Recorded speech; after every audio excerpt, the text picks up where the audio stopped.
အားလုံးမင်္ဂလာပါခင်ဗျာမိတ်ဆွေတို့အတွက်တပတ်စာဟောပြောပေးသွားမှာဖြစ်ပါတယ်ဒီတပတ်တာကာလမှာတောက်ကြသားသမီးတွေအနေနဲ့ပြောရမယ်ဆိုလို့ရှိရင်မိမိအနေနဲ့ဒီတပတ်တာကာလမှာအလုတ်ကင်နဲ့ပတ်သက်လာရင်မပျော်ပိုက်ခြင်းအလုတ်ပြောင်းရွှေ့ဖြစ်လို့ခြင်းပြောင်းခြင်းရွှေ့ခြင်းတဲ့ကိစ္စတွေကြုံတွေ့ရလိမ့်မယ်ထို့နောက်အလုတ်တိုးချဲ့ခြင်းတဲ့ကိစ္စတွေဖြစ်တတ်တယ်ဒါပေမဲ့ဒီတပတ်တာကာလမှာအလုတ်ကင်တိုးချဲ့ခြင်းပြောင်းရွှေ့ခြင်းကိစ္စတွေကမကောင်းသေးပါဘူးထိုကဲ့သို့ပြုလုပ်ပြီးလို့ရှိရင်နောက်ကြလို့ရှိရင်ကိုယ့်အနေနဲ့နောင်တရတတ်တဲ့အစင်မပြေမှုတွေကြုံတတ်တဲ့အတွက်ကြောင့်မို့အထူးသတိထားဖို့လိုအပ်ပါတယ်အလုတ်ကန်ရှာဖွေတဲ့ကိစ္စတွေမှာဆိုရင်ဒီတစ်ပတ်တာကာလအနေနဲ့မိမိ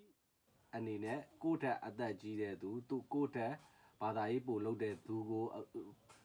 နဲ့အတူတူတွားရောက်လျှောက်ထားခြင်းအကူအညီတောင်းခြင်းအဖြစ်မှာ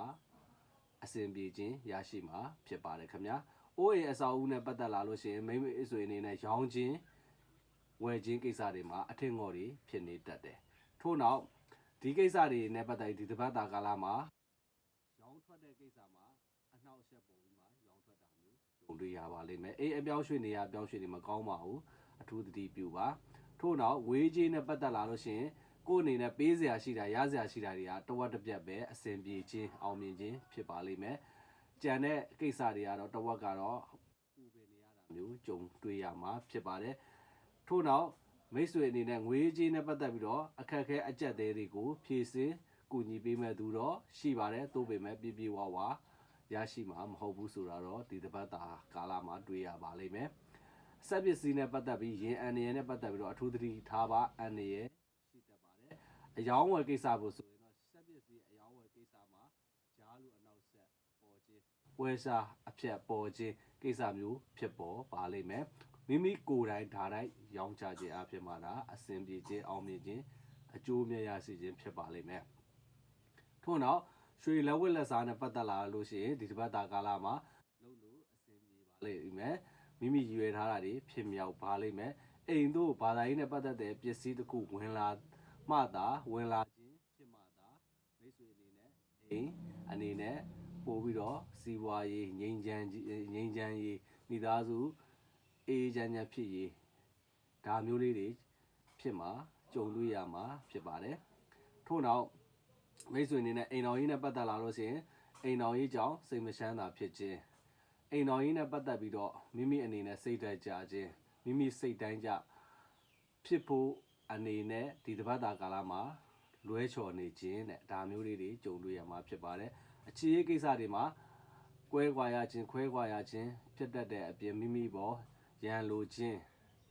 သစ္စာပေါက်ခြင်းကိစ္စမျိုးတန်တရားအတွေကြုံတွေ့ရမှာဖြစ်ပါတယ်ဒီဘက်တာကာလမှာအချစ်တဲ့စာပွေတဲ့ကိစ္စတွေဆိုလို့ရှိရင်တော့မကောင်းသေးပါဘူးထိုကိစ္စတွေကိုရန်နာထားဖို့လိုပါတယ်အလူကိစ္စမင်္ဂလာကိစ္စတွေမှာဖြတ်လို့တဲ့ကိစ္စမျိုးတွေလည်းလာရောက်ကြုံတွေ့တတ်ပါတယ်သို့ပေမဲ့အောင်မြင်ခြင်းအထမြောက်ခြင်းတော့ဖြစ်ပေါ်ပါလိမ့်မယ်ထို့နောက်မိတ်ဆွေအနေနဲ့ဒီတစ်ပတ်တာကာလမှာအယောင်းဝယ်ကိစ္စတွေနဲ့ပတ်သက်လာရင်ကြီးကြီးမားမားပြုလုပ်ခြင်းမိမိအနေနဲ့အင်တိုက်အားတိုက်